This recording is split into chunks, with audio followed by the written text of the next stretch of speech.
fantastic florist, and here she is with something really amazing. How are you today, Mercedes? I'm feeling a bit bushy. I've brought the girls with me this afternoon. You certainly have, and you're looking resplendent with that red rose on your thank head. you, my darling Blossom. Yeah. Hello, Hello. Blossoms. Can you see me? Hi. Well, today it's all about Banksias. It is. Now, did you know there's only 173 different types of Banksias in Australia, and all of them, except for one, occur naturally. So that means we've got 172 of our own, and the other one comes from South Africa, I believe. Oh, hallelujah. We beat the Africans on something. Okay. They're always beating us with the natives in cricket. Exactly, and the actual interesting thing about the Banksia flower, now I know you've got some dried ones here. I have.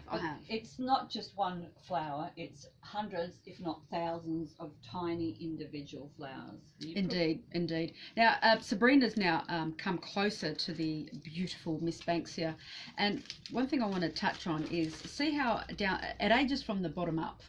So as it starts looking more orange than grey, that's a sign of aging. So the more grey that you've got, which is at the top, it means that it's more youthful. So when you're purchasing Ms Banksia, the first thing that you need to look at is the colour of the cone. The more grey it is with less orange means that it's going to be lasting you a lot more. And make sure that the leaves, as you can see here, that have curled up are not so much curled, because that's also another sign of aging. So I've brought Ms Banksia, who's crispy, burnt to the crisp almost, but look, they still look wonderful in dry form. And to make it even last longer, just spray it with hairspray as it starts aging, and that'll just keep the form of the cut flower more so intact. Wow, that's a good tip. Now, if you've got the fresh Banksia flower, because it grows from seed, I guess we just cut it straight across the bottom, but how much water do we really need to put in the vase?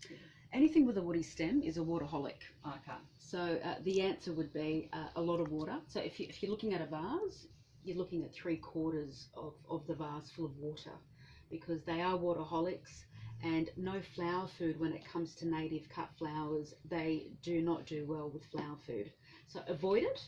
And the tap water is a crime for any cut flower. So burped water in the kettle from the night before, rainwater or filtered water is ideal for Ms Banksia. Now, if you want them to dry and they're starting to age in the vase, do you then start not to tip out the water and let it just dry naturally? I wouldn't tip out the water. I'd just wait for the water to disappear. Okay. So let it die, with Naturally. grace. Let it die with grace, and then you could definitely dry it out. But as it's starting to dry out in grace, get your hairspray out and give it a bit of a spray. Now it can last up to 21 days before drying. So you're going to get more value for money out of native cut flowers opposed to the other mainstream cut flowers. It's not sensitive, and if you've got furry pets, you don't have to worry about sensitivity.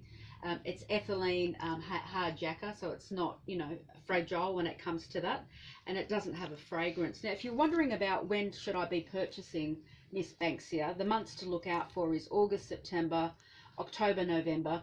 And it's from the Proteaceae family, which is a pretty big family, and if she gets in trouble, be rest assured she's got a lot of cousins that'll come and knock on your door. Now, did you know there's quite a lot of meaning in Aboriginal Dreamtime? And they used to, any Banksia flower, they used to dunk in water and drink that as an energy drink. I didn't know that. Yeah, because it's so full of nectar. Wow. In actual fact, if you actually go up to a Banksia flower early in the morning and there's dew on it, and you put your finger on the dew and suck it, it's very sweet nectar. Well, that's one of the benefits of living out in the bush. You've given me now an incentive to go live in bush. Yeah, and in fact, some of the dry cones, I'm not sure that's Banksia marginata, but those ones were burnt and used as torches to carry. Wow. So that was like a flaming torch, as you would imagine, walking through the bush or whatever they were Now, doing. a little birdie told me that when it comes to bushfires, Ms Banksia drops her seeds after the temperatures cool down. Exactly. I was going to suggest if you wanted to pop some seeds in the oven, if they were still in the casing, you can, you know, only 120 degrees is all you need for about an hour. That's great. And they'll pop up and you can sow the seeds. Oh, that's fantastic. Now, this is one of my favourite parts of, you know, talking flowers. It's what the message Ms Banksia has to our listeners. She's here to pick you up from your worst nightmare. Remember, pain is character building, and whatever you encounter in life's struggles, Ms Banksia is here to shield off any harm that may come your way and rehabilitate your unearthed pain. Surrender your scars to me, she says, and I will lather you up with unconditional love.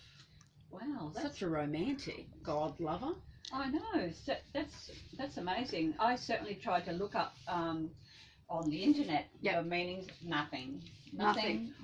Well, we've just spoken about the medicinal value, which is great. So, you know, you discard your energy drinks and look into licking some Banksias in the morning, not at night time, blossoms. Energetic property message from Ms Banksia. Well, Ms Banksia gives you extra strength. Speaking of the lick in the morning. She's here to give you the extra strength to release the painful or difficult past, helping you move forward into the bright new light and freedom. And Ms Banksia is here to also re-spark any dormant passions that you've left behind, and she's going to give you that swing and that release back into it, again releasing bad energies and creating good energies to float around you. And to wrap it up, so next time you're in need of a pick-me-up friend, don't ring up a friend, have Ms Banksia around you. She'll give you more than a lending hand. Wow, that's wonderful tips. In fact, the meaning of the flower is so amazing. People have to have this in their house now, really. Absolutely. And look, let's demonstrate the unconditional love Ms Banksia has for me. Let's get close, my darling blossom. Oh, yes. Give me a little bit of a tickle on the nose. Oh, yes. Mwah. Wonderful. Once again, Mercedes, thank you so much for coming in and talking to me on Real World Gardener. Always a pleasure.